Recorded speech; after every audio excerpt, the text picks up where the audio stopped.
आखिर किस आधार पे आप खालिस्तान की डिमांड करते हो? क्या भारत आपका नहीं है?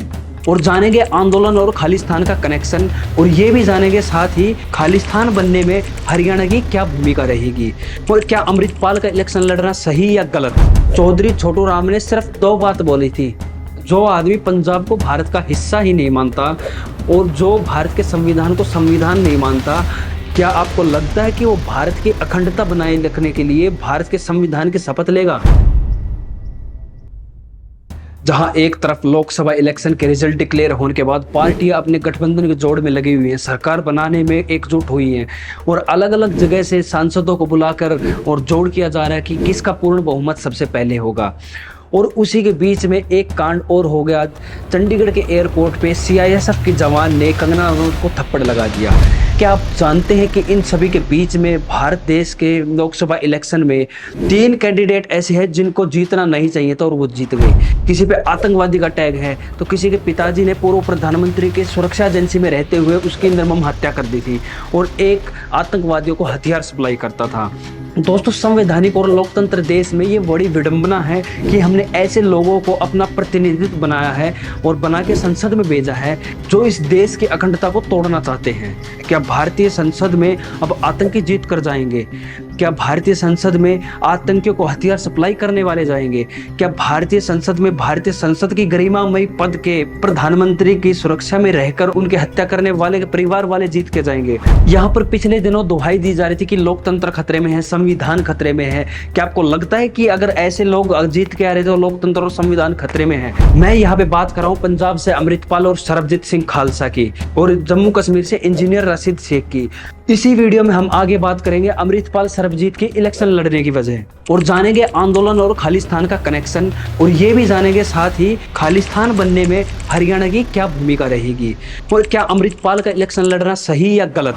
वीडियो में आगे बढ़ने से पहले हम बात करेंगे अगर सबसे ज्यादा शहीद और सबसे ज्यादा भारत देश में बलिदान किन्हीं लोगों ने दिया है तो वो सिख और सरदारों ने दिया है।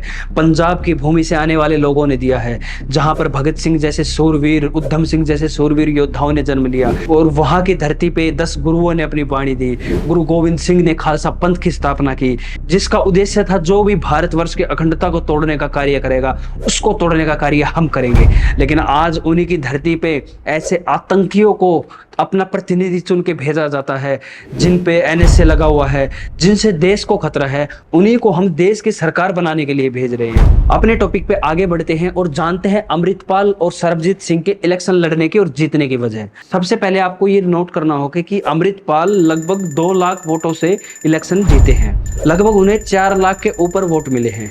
ये बात तो सिद्ध हो गई कि अमृतपाल की विचारधारा से 4 लाख से ज्यादा लोग प्रभावित हैं और वो चाहते हैं कि खालिस्तान की स्थापना हो। खडूर साहिब से उन्होंने अपना नॉमिनेशन डाला था और वहां से वो इलेक्शन जीत गए हैं। सरबजीत सिंह खालसा का जीतना भी यही बताता है, जहां पे 3 लाख के आसपास उनको वोट मिले हैं, उनका जीतना भी यही कहता है कि उनसे भी 3 लाख लोग प्रभावित हैं। अब इन दोनों को अगर हम एक करें तो लगभग 7 लाख के ऊपर लोग खालिस्तान की विचारधारा से प्रभावित है और वो चाहते हैं कि खालिस्तान की स्थापना हो। सबसे पहले बात करते हैं अमृतपाल की।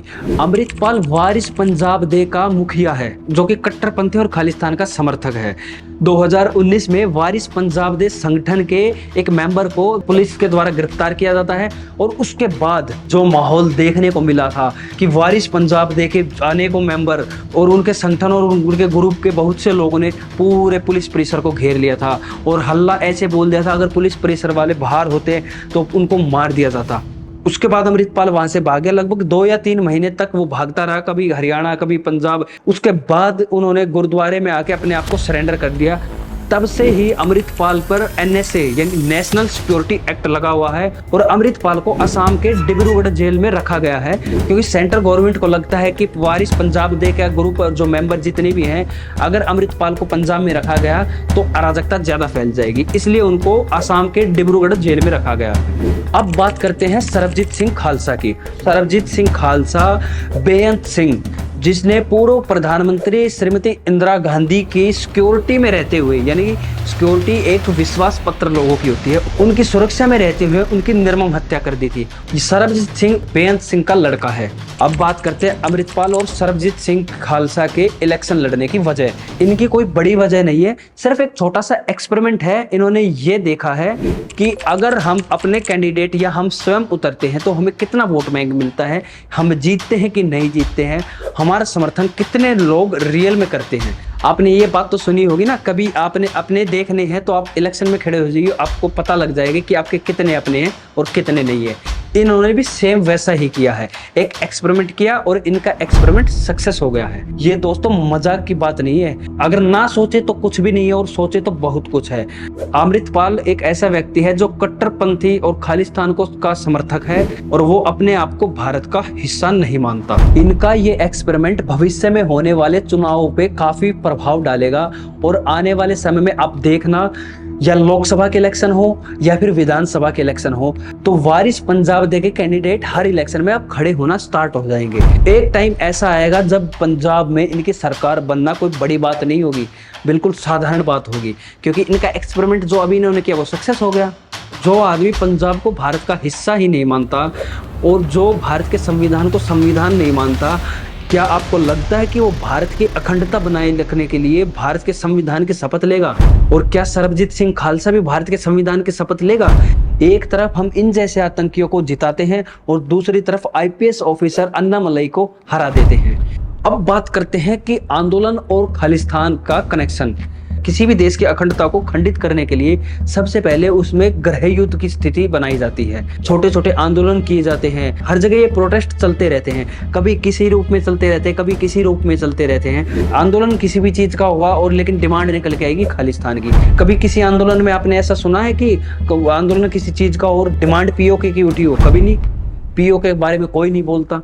आपको ये बात जानकर हैरानी होगी कि वहाँ के जो ग्राउंड लेवल के लोग हैं उनको ये बताया जा रहा है, उनके दिमाग में उनका ब्रेन वॉश किया जा रहा है कि हम भारत के गुलाम हैं और भारत से हमें आज़ादी चाहिए।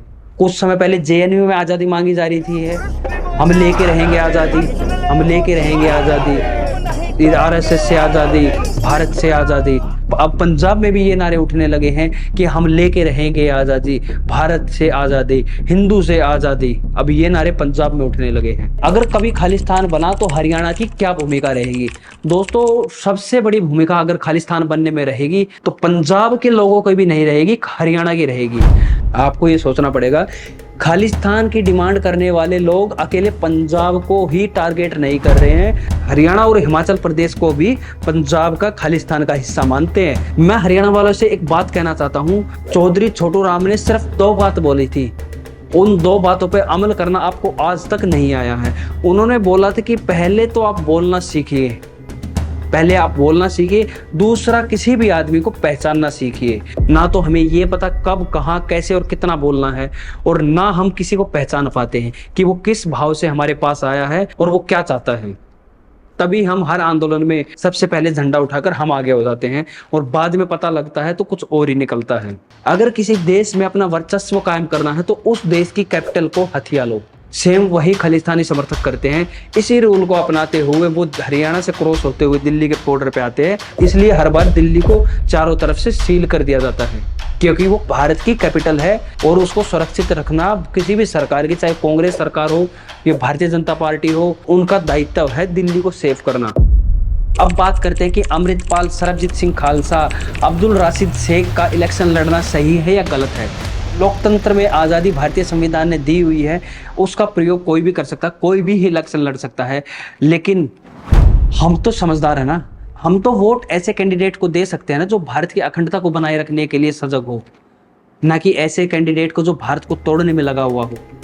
उन्हीं प्रधानमंत्री, उन्हीं सांसद के बीच में बैठेंगे जिनको हम और आपने भारत देश के विकास के लिए भेजा है, वहीं पे वो लोग भी बैठेंगे जो भारत को खंडित करके खालिस्तान की मांग करेंगे।